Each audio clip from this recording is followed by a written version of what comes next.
ఎవరు ఆపుతున్నారు?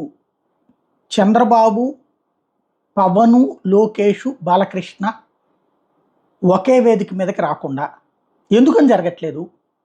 అప్పుడెప్పుడో జరిగిపోయినాయి. ఈ ఎన్నికల ప్రచార పటాటోపం ప్రారంభమయ్యాక ఎక్కడా కనిపించట్లేదు. లోకేష్ మంగళగిరికి పరిమితం అయిపోయారు. బాలయ్య ఇప్పుడు యాత్ర. ఆయనకి కూడా హై కవరేజ్ రావట్లా. ఒక్క చంద్రబాబు, పవన్ కళ్యాణ్. దీంట్లో వినబడుతున్నటువంటి ఢిల్లీ సర్కిల్స్లో మాట ఏంటంటే,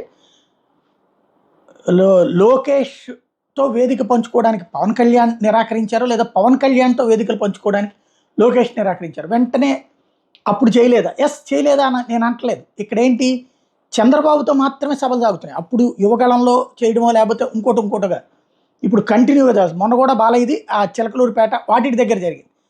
అందరితో కలుపున్న దాంట్లో కాదు, వీళ్ళ నలుగురు ఇక్కడ తెలుగుదేశం పార్టీకి సంబంధించినటువంటిది చేసుకోవచ్చు. కానీ ఇక్కడ వినబడుతున్నటువంటి మాట ఏంటంటే,